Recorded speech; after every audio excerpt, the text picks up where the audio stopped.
Hola Leo, hola a todos.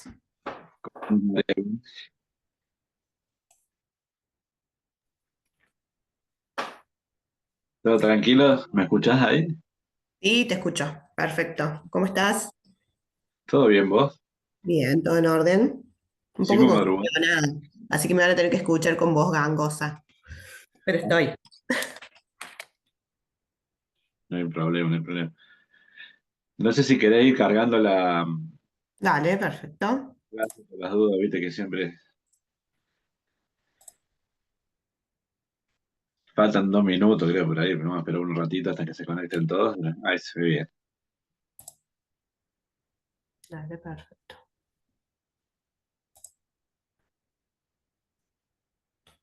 Ahí está. Ah, ¿Me se ve bien? sí, bárbaro. Te tocó un tema lindo, la doctora Frazone te tiró un La centro. Sole, ayer me quejé. Mucha anatomía, Sí, bueno, son cosas que de vez en cuando aparecen, cada tanto. y no es algo de todos los días, pero cuando aparecen hay que tener algunos conceptos claros, ¿sí, no? Totalmente. Pero sí, lindo tema, me mejoré Nati. Ya le voy a pedir algún favor después. Sí, sí. Hola, Hoy buenas. la Buenas. Ciro tuvo un problema familiar ahí, entonces no pudo dar la clase la primera. Ujú, sí, me dijo. Entonces, hoy, bueno, durmieron un poco más los chicos porque siempre arrancamos a las 10 y hoy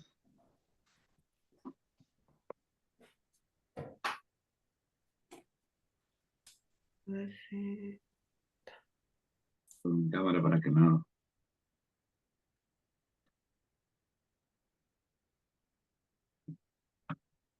¿Y tenés noticias del pacientito tuyo, ese que estaba en el Rawson, no? Sí, ando bien, todavía no me vino a ver. Me escribió, me mandó un mail para decirme que andaba bien, pero le dije que fuera al consultorio, pero tengo mucha intriga de cómo está. Pero todavía no ha aparecido. Esperemos que vuelva pronto. Porque Gracias por cuidármelo. De la UTI zafó, después pasó el piso y después no sabía que había pasado. No, no, bien, ya está por acá, pero todavía no apareció por consultorio, no sé por qué, pero está retirando medicación y todo, así que anda bien. Se va a portar bien. ¿Cuánto el tiempo lo tuvieron? ¿Como 20 días, un mes? Y yo creo que en la UTI estuvo como 20 días. Eh, Tenía problemas con la vía oral, creo, al principio. Entonces, Ujú. bueno, se acomodó un poco y pasó a la sala. Y después en la sala le perdí el rastro. No, no, ya después ya lo mandaron, hace ya por lo menos 15, 20, 15 días capaz que me escribió y quedamos en que fuera el consultorio, pero bueno, después todavía no lo pude ver. Mm.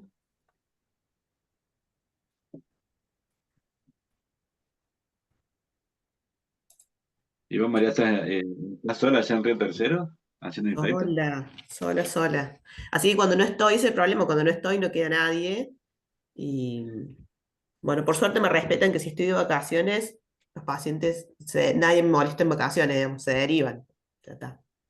Tito, Sí, vacaciones. no. Si no estoy los 365 días del año, por lo menos que me den 20 días al Claro. año para no atender el teléfono. Pero bueno, sí, estoy sola. Todavía el volumen de pacientes, hay mucho, pero se puede manejar. Por ahí la neumonóloga está renegando más de que ya necesita como un neumonólogo más. Eh, Ajá. También yo tengo mucho apoyo de clínica médica, digamos, ahora con dengue, el año pasado con dengue y demás. Y yo me encargo solo de la logística, ¿no? Es clínica los que se encargan. Hay como buena voluntad. Tenés que estar en todo lo mismo. Hace control de infecciones también ahí, ¿no? Sí, hago control de infecciones, tenemos comité, tengo ESI, que es una chica formada en el Allende, así que ya fue ESI en el Allende del centro, así que tiene experiencia. De hecho, vamos a ver si este año si acreditamos el, por el VIDA. O sea, ya estamos adheridos a VIDA y quiero ver si hacemos la acreditación. Vamos a ver cómo nos Eh, va. Ves que entrar el video, después tenés que estar a full con la carga de datos y eso. Sí, pero por suerte no es tan grande, ¿viste? Tenemos 8 camas de terapia intensiva eh, y cirugías solo traumatológicas, ginecológicas y cirugía general.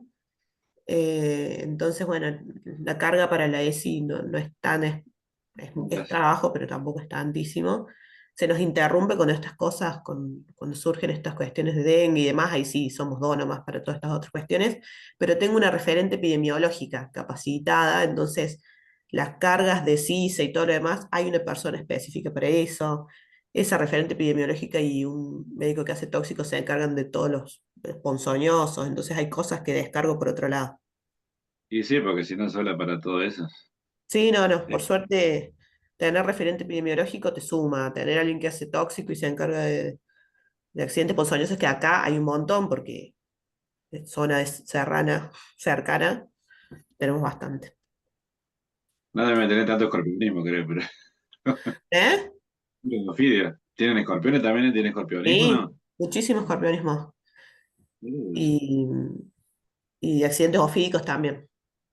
En el verano, cada tanto aparece uno, porque vienen por ahí vienen de Santa Rosa de Caramuchita, de Villa General Belgrano, de Embalse, vienen todos para acá. Ah, bien. Así que hay trabajo. Si alguno de los chicos que se va a estar formando quiere ser inspector en un Río Tercero, que después me tire un fonazo. Claro. Y hay gente del interior. Y bueno, hay trabajo. Sí, pues si no todos nos quedamos en Córdoba y después. No, no, y hay mucho para hacer, no es la misma complejidad. Obviamente no tengo trasplante, no tengo, hay un montón de cosas que no hay. Hay que mejorar la microbiología, pero hay mucho para hacer. Sí, no, por más que no tenga trasplante y esas cosas, te digo, ¿no? Con lo básico tenés. Yo creo que mínimo en todo lugar deberían ser dos, porque si uno intentara hacer todo bien, porque, no sé, ver a los Tal cual. pacientes internados todos los días, control de infecciones, la denuncia, lo de la guardia, los brotes, la epidemia, Sí, siempre. sí, sí. Sí, sí, en un momento hay que sumar uno más, sí o sí. Aparte el reemplazo que toda persona merece para vacaciones. Sí, también. Sí, porque si no te vas a las vacaciones, cuando volvés te está esperando todo, Es todo lo así. que se Volví, parece pasó. que se habían roto todos mis pacientes. Bueno, Tremendo. vale. Ya son las 11:05. ¿Querés que Cuando arranquemos? quieras. Ahí te No sé si presento. faltan chicos, ¿cuántos suelen ser? Hay A ver, 26. ¿cuánto hay? 26. No, estamos todos, creo. ¿Estamos todos? Sí. Bueno, buenos Bueno, días. Me saludé al resto. Primero comentarles que lo que no estaban no escuché lo que hablábamos. La doctora Camusi tuvo un problema familiar, por ende no pudo dar la primera clase. Por eso la doctora Frazones les informó por el chat y por mail que, bueno, íbamos a hacer solamente esta clase. Y la clase esa quedará para el próximo módulo, se incorporará al módulo que viene, cosa de que el tema sea visto. Ahora, bueno, en esta hora vamos a estar con la doctora María Jean Charles, que es médica clínica primero e infectóloga sí, después. Somos varios los que hicimos la carrera esa y sabemos el sacrificio que significa, 7 años de residencia. Y ella trabaja en el Hospital Provincial de Río Tercero y en el Hospital Italiano de Córdoba. Bueno, María, muchas gracias por participar gracias, y Leo. arrancamos. Bueno, buenos días a todos. Vamos a arrancar este tema de empiema subdural y tromboflebitis intracraneal.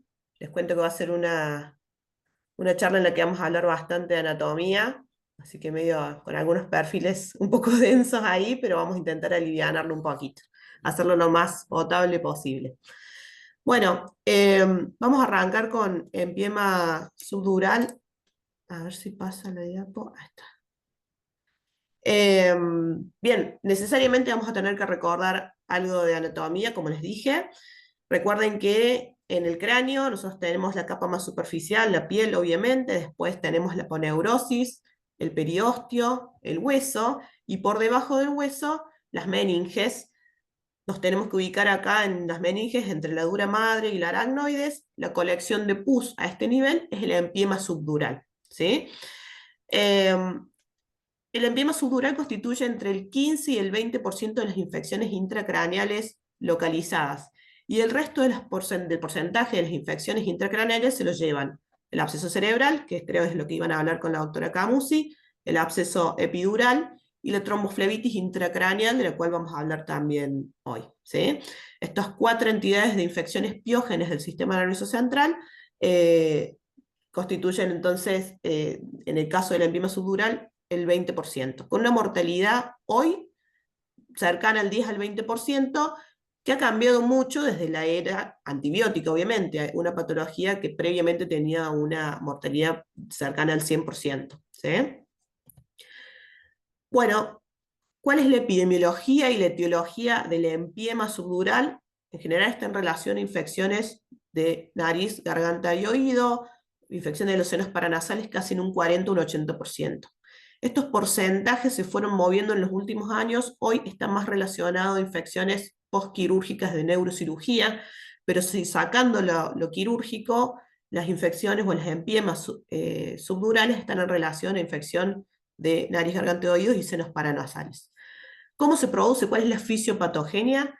Bueno, básicamente a partir de esa infección en senos paranasales o a nivel ORL, a través de las venas emisarias avalvulares, a veces asociado con una tromboflebitis, otras veces no, se extiende la infección hacia el espacio subdural. O bien, a partir de una osteomielitis craneal, por ejemplo, una infección postquirúrgica neuroquirúrgica, o de un absceso epidural asociado. Y volvemos a la anatomía. ¿Qué es esto de las venas emisarias avalvulares? Vamos a intentar ubicarlas para entender esa fisiopatogenia de la que estábamos hablando. Vamos a ir para atrás en la anatomía y recordar que esas venas emisarias son unas venas pequeñas, sin válvula, que es un dato importante, que pasan por los orificios del cráneo. Y que básicamente lo que hacen las venas emisarias es conectar los senos venosos durales con las venas del cuero cabelludo o con las venas profundas ubicadas por debajo de la base del cráneo. Con lo cual, el dato de que estas venas no tienen sistema valvular hace que pueda haber una dinámica de comunicación, y con eso ayuda a que discurra, en el caso que haya una bacteriemia, una infección una bacteria a nivel del sistema venoso, ¿sí? De acá se explica que tengamos que una infección a nivel de superficie del cuero cabelludo, o bien posterior a un traumatismo y demás, la comunicación y la llegada de la bacteria a través de las venas emisarias al espacio subdural permite que se pueda producir el empiema. Otras causas, los traumas craneales, los procedimientos neuroquirúrgicos, como dijimos hace un ratito, o bien la infección de un hematoma subdural que está preexistente y a través de una bacteriemia, la sobreinfección de ese hematoma subdural. Bueno, como ustedes saben, el sistema nervioso central, no solamente tenemos en las capas de la dura madre, aracnoides y pía madre a nivel de el cráneo, el sistema nervioso central, sino también en la parte periférica a nivel de la columna, con lo cual también podemos tener un empiema subdural a nivel espinal. Hoy vamos a hablar del empiema subdural a nivel cerebral, pero vamos a hacer una pequeña referencia al empiema subdural también a nivel espinal, que lo podemos encontrar.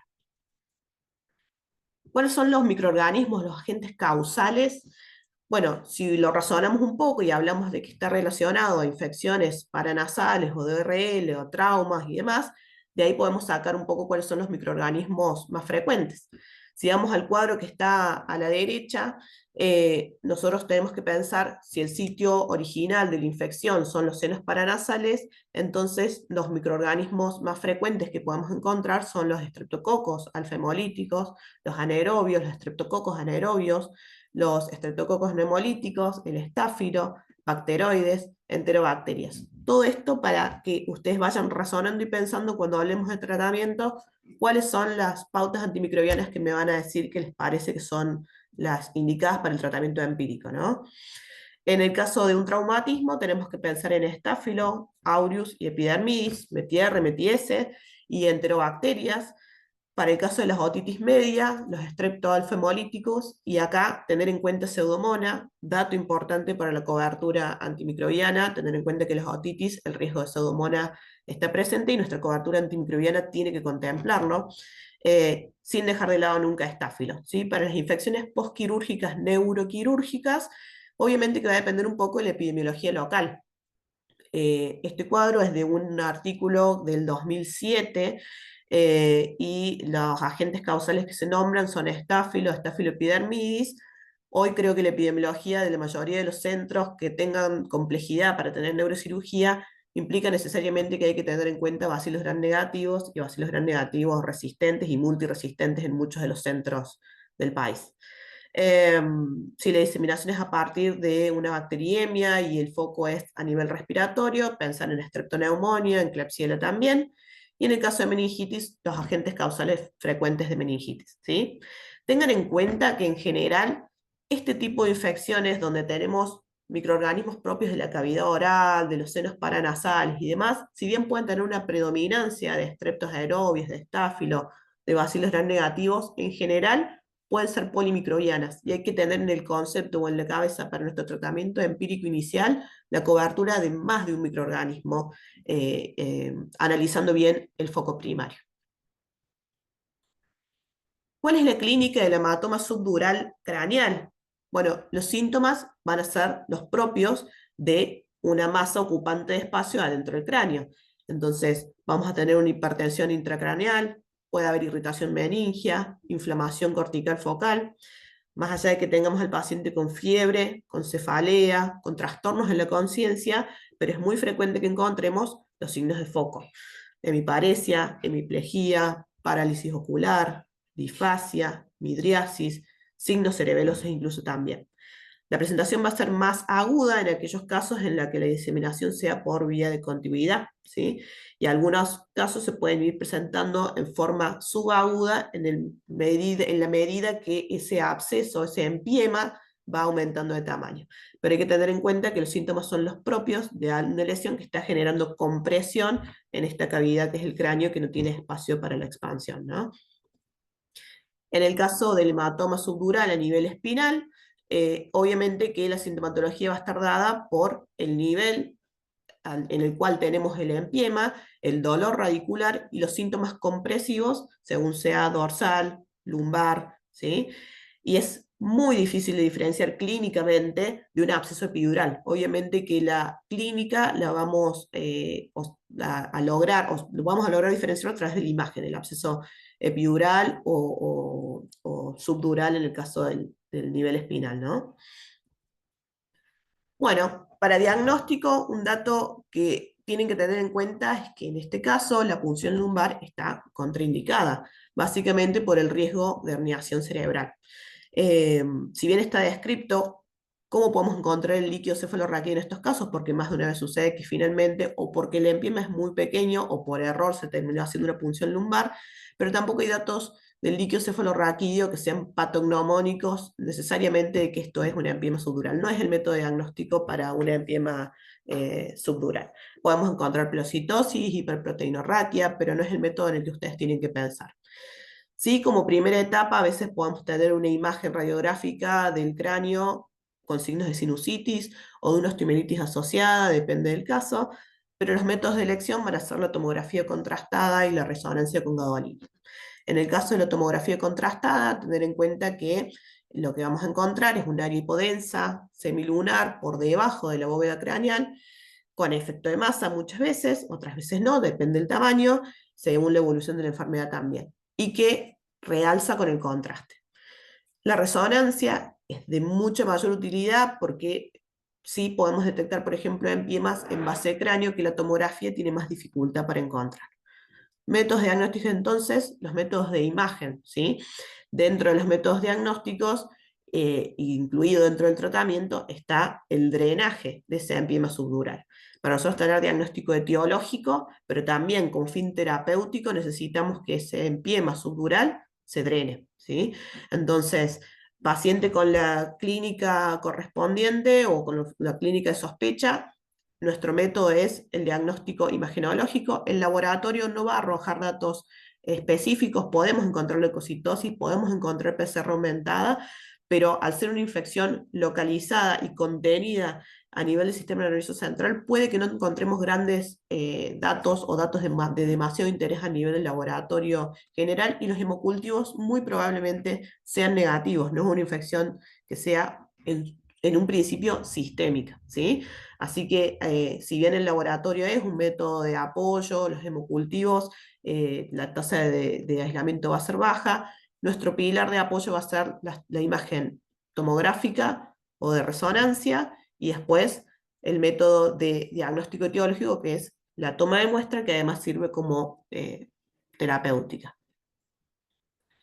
¿Cuáles son los factores pronósticos de estos pacientes? Hay factores desfavorables y factores favorables, ¿sí? Los factores de mal pronóstico para los pacientes con empiema subdural es el paciente que debuta con encefalopatía o coma, como la presentación inicial, ¿sí? Ese paciente tiene mal pronóstico. Habla del gran compromiso probablemente con desviación de la línea media, con compromiso de las estructuras cerebrales ya más severas. Los extremos de la vida obviamente tienen mayor riesgo. Esta es patología que solemos encontrar en los niños. Yo soy médica de adultos, pero en general en la infancia es patología que podemos encontrar, las sinusitis, las infecciones ORLs, otitis y demás.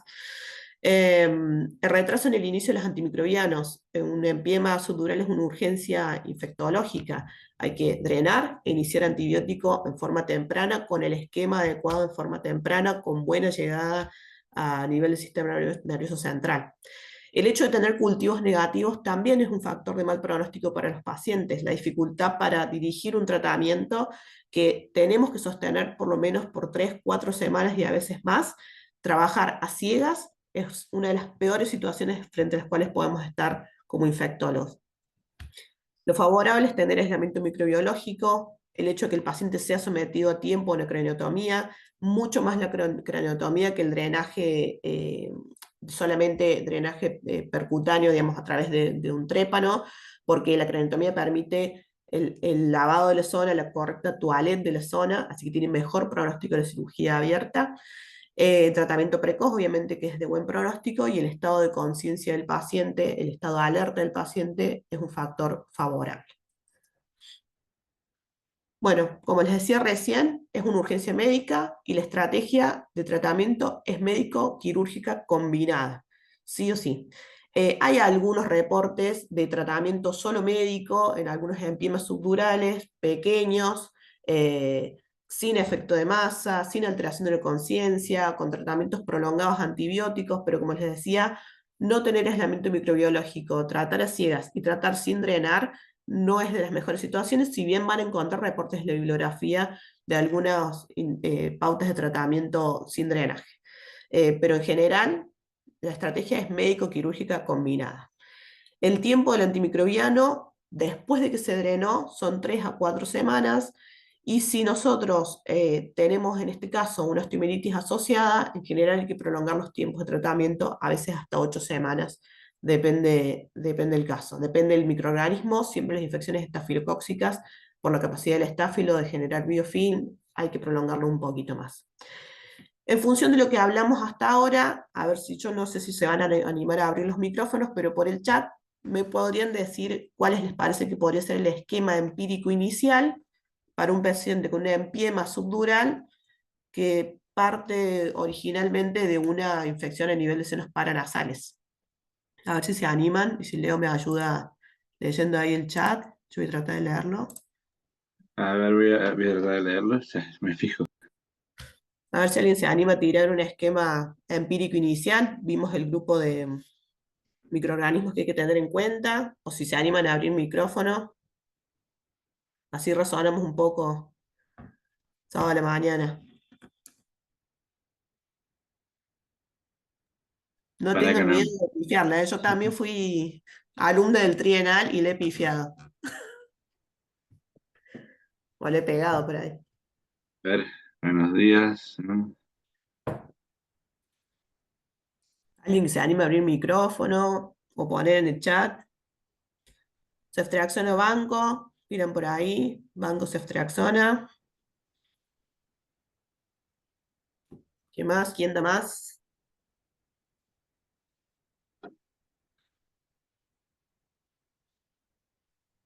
Ahí quedó, me parece. Ahí quedó en Bancos Extraxona. Nadie más se le juega por nada, nadie cubriría un anaerobio. Acá, me parece. Bueno, está bien, es un esquema válido, Banco Ceftriaxona.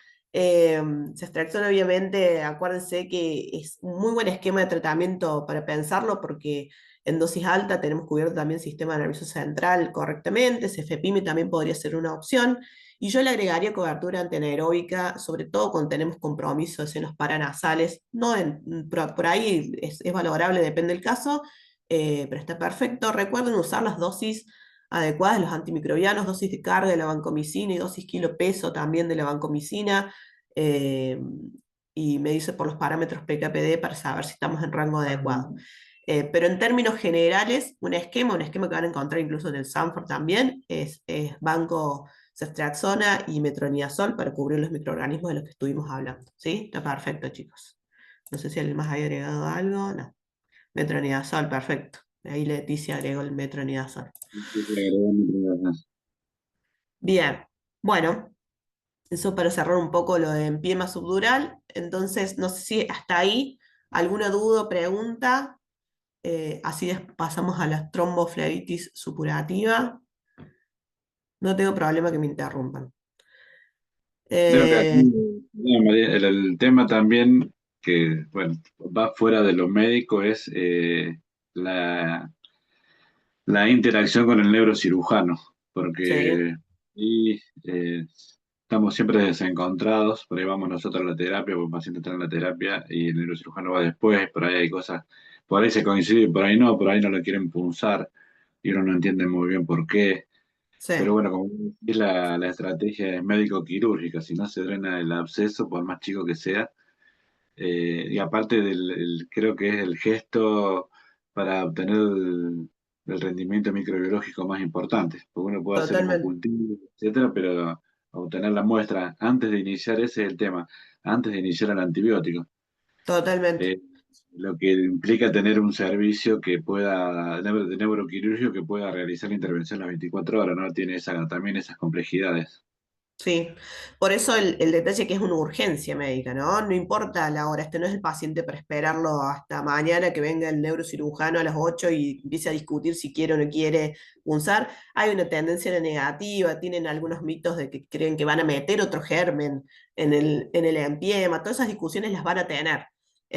Pero estos son de los casos que, primero que es el abordaje de un equipo médico conjunto, es la discusión entre con el terapista, con el infectólogo y el neurocirujano, y acá donde tenemos un rol de poder fundamentar, digamos, la idea de que ustedes tengan toda esta información y que estén leídos, es que ustedes le puedan fundamentar al neurocirujano por qué sí tiene que entrar, por qué sí tiene que drenar, y la importancia, fíjense el factor pronóstico que tiene para un paciente que ustedes lo traten empíricamente y a ciegas, 4 semanas, 6, 8 semanas a ciegas con bancos de ceftriaxona metronidazol desde riesgo de nefrotoxicidad, pasando por la después posibilidad de diarrea asociada a clostridioides, estar a ciegas 6, 8 semanas es impensado, o sea, es una cosa, realmente es el peor escenario para un infectólogo, estar a ciegas en estas infecciones de tratamiento prolongado.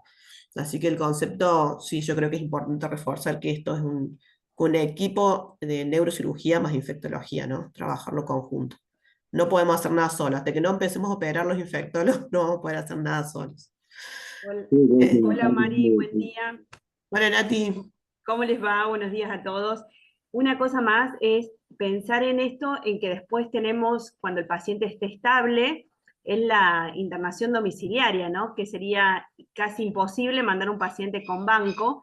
Entonces, si ujú, tenemos un estáfilo, por ejemplo, podemos tener la opción de linezolid, o si no lo tenemos, sacar la vancomicina, por lo cual, como son tratamientos tan prolongados, el aislamiento microbiológico es esencial para después externar al paciente y hacerle internación domiciliaria.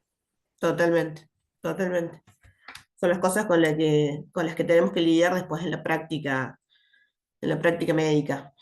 Eh, sí, totalmente. No sé si los chicos quieren preguntar algo, no. Pensé que en el chat había algo. Bueno.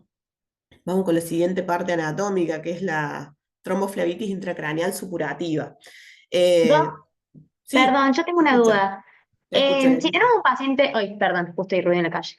Tenemos un paciente con una sospecha de un empiema subdural, que es un postquirúrgico, digamos. La Sí, cobertura para anaerobios, ¿debería realizarse? Saben que uno suele poner carbapenémicos y ahí exacto. incluye, pero suele ser Indefectiblemente, frecuente. indefectiblemente lo incluís porque el esquema ideal, Claro, obviamente que va a depender de tu epidemiología local, ¿no? Pero en términos sí, generales, la cobertura para una cirugía, una neurocirugía y una sospecha de infección neuroquirúrgica implica, en la mayoría de los casos, vancomicina, o sea, cobertura antiestafilocóxica y carbapenémicos, porque tenés que tener esquema más amplio de inicio. claro. Seguro que vas a Bien, incluir meropenem y ya tenés cubiertos los anaerobios. sí, Pero te diré que el riesgo mayor en un postquirúrgico o lo más pensado es los cocos positivos y los bacilos gram negativos. Hoy, listo, a tener en gracias. cuenta la multiresistencia, ¿no?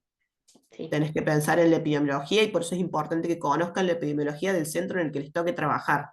Hoy para mí no es lo mismo trabajar en el hospital de Río Tercero que un hospital chico, que recién abre, tiene 2 años de estar abierto, lo cual no quita que no tenga gérmenes multiresistentes, que mi trabajo en el hospital italiano, en la terapia intensiva, con alta complejidad y con emergencia de metanobeta y demás, ¿no? Tengan siempre en cuenta la epidemiología local, es re importante conocerla. bárbaro, gracias. De nada. ¿Alguna otra duda, pregunta hasta ahí? Bueno, seguimos. Cuando quieran, interrumpen. Eh, bueno, en el caso de la tromboflebitis intracraneal supurativa, acá vamos a ponernos un poquito más densos con la anatomía. Básicamente es una trombosis venosa asociada a supuración, ¿sí? Vamos a tener que recordar un poco el drenaje venoso superficial y profundo del cerebro. Así que empiecen a tener en la cabeza esta imagen que teníamos en anatomía en algún momento para guiarnos, ¿sí? En general, la tromboflebitis supurativa intracraneal se inicia en venas o en senos cavernosos y puede aparecer también tras infecciones de los senos paranasales, del oído medio, de los mastoides de la cara y de la orofaringe. Se pueden afectar otros vasos por propagación continua, pero originalmente suelen ser las venas y los senos venosos. Y también se puede producir en asociación con abscesos epidurales, con empima subdural o con meningitis bacteriana. ¿Cuáles son los factores predisponentes? En general se puede producir en cualquier paciente, por suerte no es una patología tan frecuente, es cada vez menos frecuente, más predisposición para aquellos pacientes que tengan trombofilia, antecedentes de trauma craneal, está mal escrito ahí craneal, los pacientes que usan anticonceptivos orales, todas las situaciones procoagulantes, ¿no? El embarazo y la deshidratación, obviamente que predisponen mucho más. La enfermedad predisponente o más predisponente es la sinusitis paranasal, sobre todo a nivel frontal, etmoidal y esfenoidal. Y también las otitis medias y las mastoiditis se asocian con trombosis del seno transverso. Ya lo vamos a ver un poquito más adelante separado ahí a cada uno de los tipos de trombosis. En el caso de las infecciones de la cara, el cuero cabelludo, el espacio subdural y las meninges, en general están relacionadas con las trombosis del seno sagital superior. Bueno, vamos con un poco de anatomía. Recordemos esta imagen del cráneo, de la base del cráneo, o el corte sagital, para ver que nosotros tenemos los distintos senos venosos. El seno sagital superior, vamos a estar hablando un poquito de las tromboflebitis asociadas a infecciones en relación al seno sagital superior. El seno intracavernoso, que es las más frecuentes de las tromboflebitis que se pueden producir, tanto el anterior y el posterior. Después también vamos a ver un poquito de las infecciones asociadas al seno transverso, pero fíjese toda la multiplicidad de sistemas de senos venosos que tenemos que se pueden comprometer en infecciones asociadas a situaciones infecciosas en la cabeza y en el cuello. Bien. Bueno, intenté ahí dividírselos un poco, esto lo saqué de un artículo de 2010 de una revista de neurocirugía, donde me parece bastante práctico que divide cuál es el sitio primario de infección y cuáles son los senos que más frecuentemente se encuentran afectados con tromboflebitis asociada, ¿sí? Si bien, como siempre en medicina 2 más 2 no es 4, por lo general, cuando nosotros tenemos infecciones con sitio primario en la cara, en la nariz, en el seno paranasal, el seno que puede estar afectado es el seno cavernoso, ¿sí? El microorganismo más frecuente, el Staphylococcus, ¿sí? En el caso del seno transverso, el seno que está más en relación con el oído medio y la mastoides, o sea que las infecciones de este nivel pueden generar este tipo de complicaciones en el seno transverso. Acá tenemos que pensar en Staphylococcus, en Fusobacterium, en Proteus como agentes causales. En el caso del seno sagital superior, está más relacionado a las infecciones tipo meningitis bacteriana, también infecciones en senos paranasales porque hay comunicación, y obviamente si hablamos de meningitis bacteriana, los agentes causales que tenemos que pensar son los productores de cuadros meningios, y como streptoneumonía, también streptobeta hemolítico y bacilos gram-negativos como Klebsiella. En el caso de la vena yugular interna, que también se puede afectar en las infecciones orofaringias, el famoso síndrome de Lemierre, tenemos que pensar en microorganismos más frecuentes como Fusobacterium necrophorum, que es un anaerobio, pero bueno, esto es como una generalidad, ¿sí? La clínica va a depender del seno que tengamos afectados, más la presencia o no de compromiso del sistema nervioso central, ¿sí? O sea, si hay compromiso de meningia, si hay absceso cerebral, si hay empiema asociado a esa tromboflebitis, pero además el seno que tengamos afectado. En términos generales, una tromboflebitis supurativa de origen central se puede presentar con cualquiera de estos síntomas. Esto es una generalidad. Inflamación periorbitaria, cefalea, diplopía, lagrimeo, fotofobia, tosis palpebral, fiebre, edema periorbitario, debilidad de los músculos extraoculares, ¿sí? Eso es una generalidad de los síntomas que podemos tener. Pero vamos a verlo de a uno y lo vamos a intentar asociarlo y relacionarlo con la anatomía, ¿sí? Bien, hablamos de, volviendo, recuerden el cuadro este de doble entrada que les mostré hace un ratito, y aquellas patologías que donde la tromboflebitis se puede producir a nivel del seno transverso, en general está asociado al compromiso del oído medio y de la mastoides. La presentación de este tipo de cuadros de tromboflebitis suele ser más gradual. Se puede presentar con la clínica de la otitis media, con la otalgia, con los vómitos, con el vértigo. Si hay mayor compromiso, con cefalea y con fotofobia, con el aumento del compromiso hacia el lado meningio, ¿sí? Hay un signo clínico más frecuentemente visible en los niños, que es el signo de Grisinger, donde se puede presentar edema y dolor retroauricular. Y a veces hidrocefalia óptica como complicación frecuente. Entonces, con el compromiso de oído medio y mastoides, las otitis media y la mastoiditis, a veces pueden complicarse con una tromboflebitis del seno transverso, y la clínica es la propia de la patología original, ¿sí? Más el signo de Grisinger en algunos casos, sobre todo en infancias. ¿Qué pasa con el seno cavernoso? En general, las infecciones que se originan en el rostro, en la cara, pueden generar a veces tromboflebitis del seno cavernoso. El tiempo entre la infección y la trombosis es bastante agudo, es menos de una semana. Si bien no es tan frecuente, se puede producir. En general, las infecciones que son de origen dental o la sinusitis, que también comprometen el seno cavernoso, suelen tener una evolución un poquito más crónica, con afectación del ojo contralateral como hallazgo tardío. Pero vamos a verlo un poquito más claramente con la anatomía. El seno cavernoso es ese seno que se encuentra rodeando la silla donde apoya la glándula pituitaria, y a través de ese seno transcurre la carótida interna y también una serie de nervios, entre ellos, por ejemplo, el sexto par, que es el que controla los movimientos laterales del ojo, el nervio oculomotor, que controla la elevación del párpado.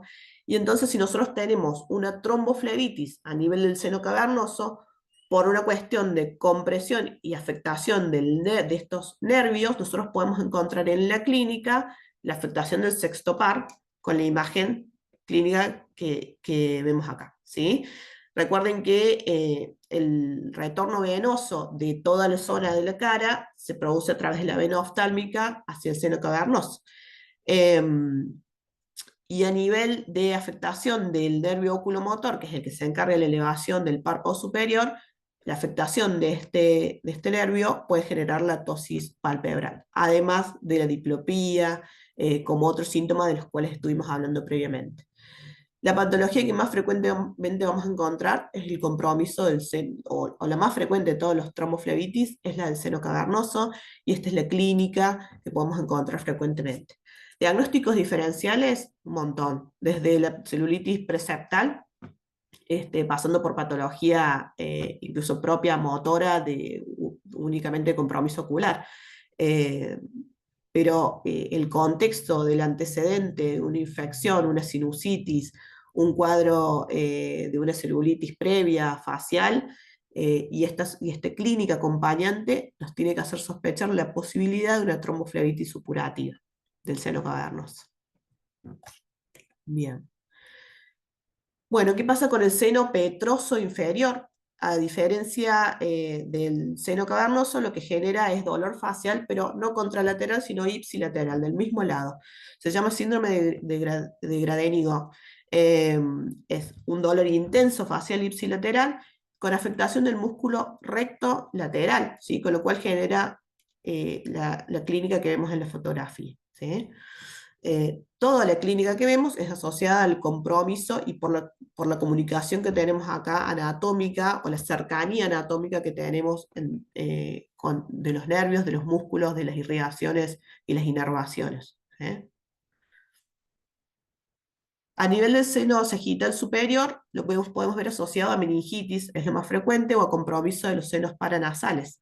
Obviamente que la clínica que vamos a encontrar acá es más clara y más amigable y más conocida, que es la clínica propia de la afectación meningia con alteración del nivel de conciencia en algunos casos, déficit motor o rigidez de nuca, fiebre, cefalea, la tríada característica, ¿no? Fiebre, cefalea, rigidez de nuca, no siempre presente en los cuadros meningios, la tríada como propiamente dicha, pero sí algunos de los componentes de esa tríada. Y cuando haya mayor compromiso, la presencia de convulsiones. ¿Se acuerdan de ese cuadro de doble entrada? La última de las senos venosos o de las venas nombradas era la vena yugular interna, y capítulo aparte para la trombosis de la yugular interna y el síndrome de Lemierre. Por suerte no tan visible, yo nunca vi uno, no sé si Nati o Leo, pero básicamente es la trombosis de la vena yugular interna, que se asocia a veces a la embolia pulmonar séptica y un paciente que está totalmente séptico. Está asociado a infecciones orofaringias, pero también está reportado asociado a cuadros de otitis. Acá el punto del síndrome de Lemierre está asociado a infecciones orofaringias más frecuentemente producidas por Fusobacterium necrophorum, ¿sí? Los diagnósticos diferenciales, los que hablábamos hace un ratito, el diagnóstico diferencial con la celulitis preseptal. La celulitis preseptal no se asocia a papiledema, no hay cambios pupilares, ni síntomas sistémicos, es una sintomatología local. En cambio, recuerden que el compromiso del seno cavernoso y como tenemos una tromboflebitis, hay ya síntomas a veces sistémicos y todos los cambios asociados al compromiso de los pares craneales. Diagnóstico diferencial con síndromes mieloproliferativos o con síndromes metastásicos, o trombosis post-trauma, pero que sean trombosis asépticas. El laboratorio es inespecífico, la punción lumbar se puede hacer, pero tampoco es tan específica, salvo los cuadros que el origen sea meningio, pero en general vamos a encontrar pelocitosis y hiperproteinorraquia. Recuerden que según la patología que tengamos, justifica o no, digamos, obviamente que los cuadros meningios justifican una punción lumbar, no así una otomastoiditis, ¿sí?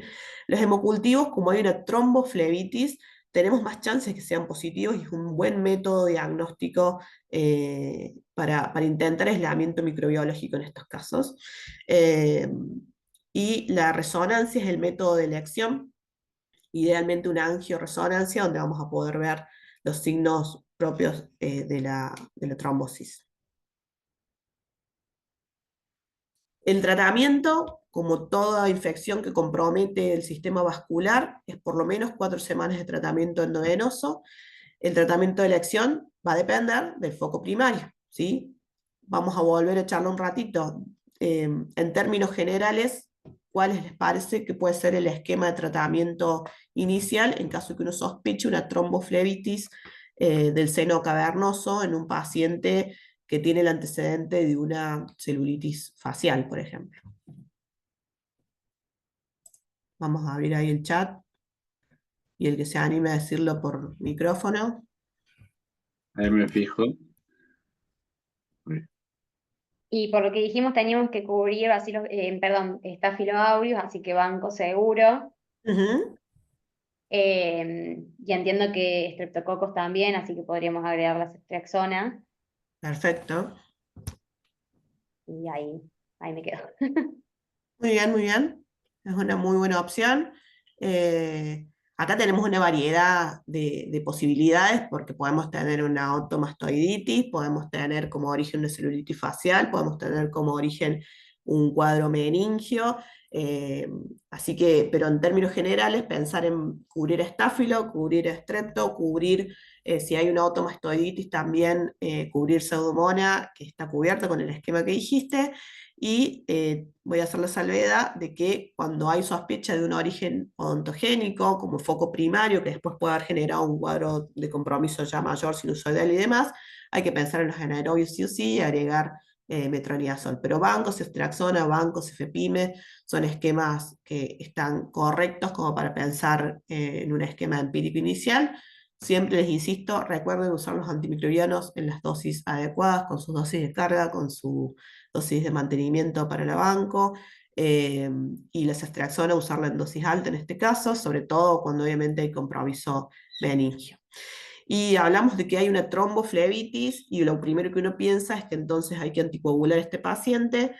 Bueno, la anticoagulación está discutida, no hay como una clara pauta de que necesariamente hay que anticoagular a todos los pacientes, pero en general en la mayoría de la evidencia se basa en la revisión de casos, no tanto en estudios aleatorizados y doble ciego, también es una patología no tan frecuente, pero en el caso de decidir anticoagular al paciente, que en los últimos estudios ya hablan más a favor de la anticoagulación, se habla de sostener la anticoagulación con heparina por lo menos hasta 48 horas a febril y mejoría los glóbulos blancos del paciente y después poder pensar en hacer el switch a vía oral.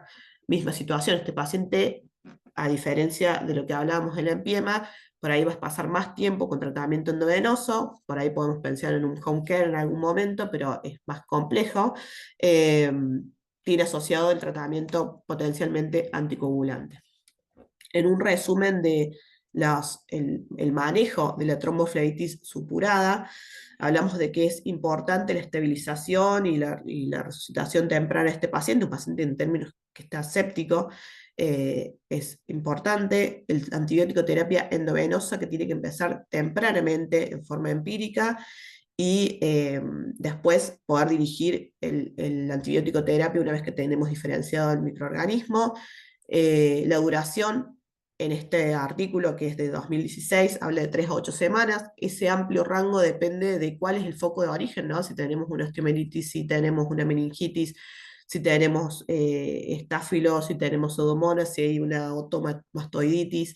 En eso varía los tiempos, entre 3 a 8 semanas, yo diría 4 a 8 semanas, 4 como mínimo. Si es controversial el uso de corticoides, probablemente pueda tener algún rol en desinflamar, pero puede generar el estado o exacerbar el estado protrombótico, con lo cual el uso de esteroides está discutido. La anticoagulación no tiene un rol bien definido, pero la mayoría de los expertos plantean la posibilidad de anticoagular. Por ahí a veces lo diferencian según el seno que esté afectado. En el caso del seno cavernoso, sí, el miedo o el mayor miedo es aumentar el riesgo de sangrado en estos pacientes donde hay gran compromiso a nivel del sistema venoso. Y la cirugía, en principio, está reservada para el foco primario, ¿no? Si tenemos una sinusitis o un foco odontógeno, pero no tanto para la trombectomía, digamos, para la erradicación del de la tromboflebitis, ¿sí? Bien, eso es todo lo que puedo dar hoy, sábado. Bueno, muchas gracias, María. No sé si hay preguntas, chicos. ¿No? Hola, Vamos buen a día. ver. Hola, buen día. Para que trato de abrir acá. Ahí está. Ahora Doc, sí. una preguntita. La CEFTA también se la podría considerar en contexto de sistema nervioso central y auto y antipseudomónico.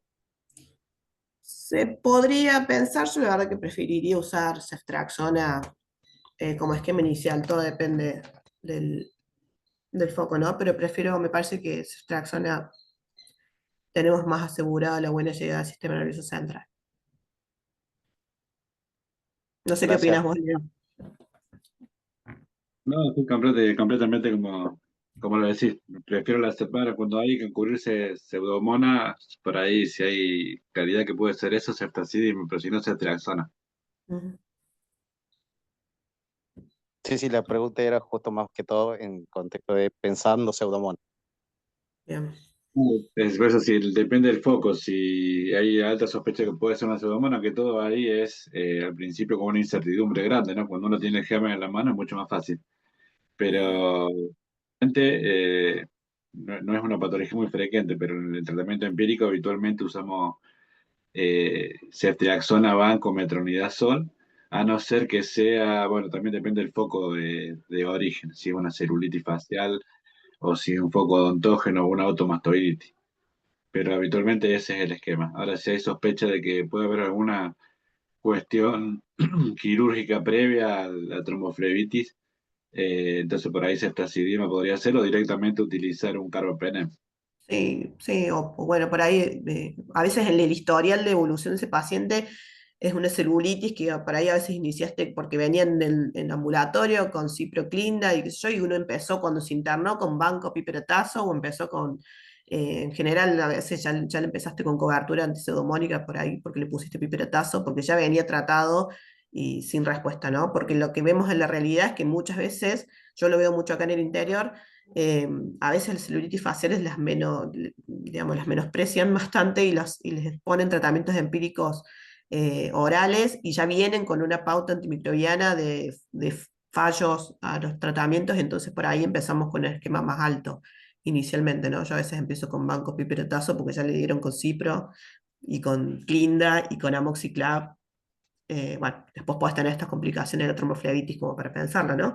Pero a veces ya lo tienen puesto el esquema con cobertura antipseudomónica. Bien, no sé si hay alguna otra pregunta. Yo te iba a preguntar lo de la anticoagulación, pero bueno, lo dijiste vos, que se tiene que Es súper indicar. discutido. Se ha discutido, pero a la hora de la práctica, por lo que sugerís ahí, como que podría ayudar, dice, Sí, lo tendríamos que indicar.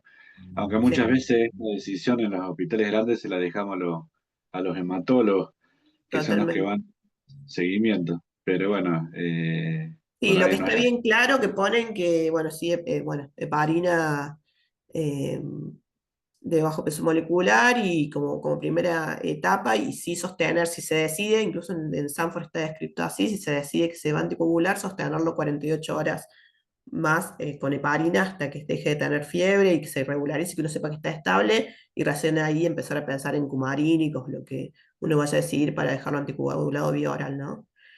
Los artículos más viejos, y si se fijan en Mandel y demás, no avalan mucho la anticoagulación, pero ya después se ve que se van amigando con el plan de anticoagular a los pacientes en la medida que se va juntando experiencia.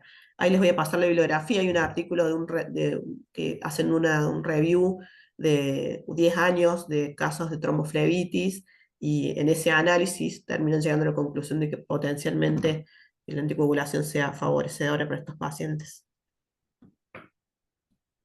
Bien, pero ya que en la práctica lo sugerimos. Lo Sí, sugerimos igual que los antibióticos, porque es parte del tratamiento. exacto. Muy bien. No sé, chicos, si tienen alguna otra pregunta. O los Creo que no. dormí, o quedó claro. No, ya ahora no van a dormir. No, quedó claro, Doc, gracias. De nada. Bueno, María, muchas gracias por la predisposición a No, estar un por sábado favor. con nosotros. Y bueno, ya te citaremos en una próxima oportunidad por otro tema. Que me den otro tema más lindo, frasones, díganle. Pero es hermoso, ¿o no? Creo que La verdad que anatomía anatomía y los pares craneales eran como mi terror en primer año, ponerme a repasarlo, de verdad, en las caras que puse de los memes eran reales. Dije, venas emisarias, ¿cuáles eran? Está bueno repasar porque aparte hay que refrescar esas cosas. La clínica no Sí, hay que sí, dejar, esto de que soy clínica infectóloga, no hay que dejar de lado la sí, clínica y cuando uno empieza, uno puede llegar a asociar y sobre todo cuando estamos en lugar, yo no tengo, por ejemplo, resonador en mi hospital, tengo tomógrafo, así que mucho depende de cuánto yo valore clínicamente, cuánto llegue a sospechar clínicamente las cosas para poder plantarme y pedir que me autoricen mandar a alguien a hacer una res. Así que hay que reforzar los conceptos de clínica, de anatomía y tener buena fundamentación para poder plantarse como infectólogo. Eso creo que es un mensaje para los chicos. Hay que tener todo muy leído. además de tomar. Exactamente. Los equipos quirúrgicos son difíciles de convencer. Nosotros el último paciente que tuvimos con un empiema subdural fue un niño de 14 años a Mm, punto de partida de una sinusitis, ¿no? Una pansinusitis. Y mm. obviamente hasta los 15 años lo atiende pediatría en la institución, pero ese casito fue directamente derivado a infectología de adultos. Muy Entonces, bien. bueno, eh, pero bueno, no es infrecuente. Pero es cierto, es un tema por ahí justamente cuando, como hay que interactuar mucho con los servicios quirúrgicos, es un tema que a los infectólogos no nos suele gustar mucho. Fuiste elegida porque das unas clases muy lindas, muy didácticas, así Bueno, que un gracias. millón de gracias. La hiciste muy amena, Mari. Bueno, gracias. Cuando quieran, con un tema más lindo, acá estoy. Claro. Bien. Bueno, muchas gracias a todos y bueno, y los dejamos para que se vayan a descansar. Que tengan buen fin de semana. Chao, buen fin de. Gracias. Chao, Buen fin chao. de gracias a Gracias. todos. Chao. Chao, nos vemos.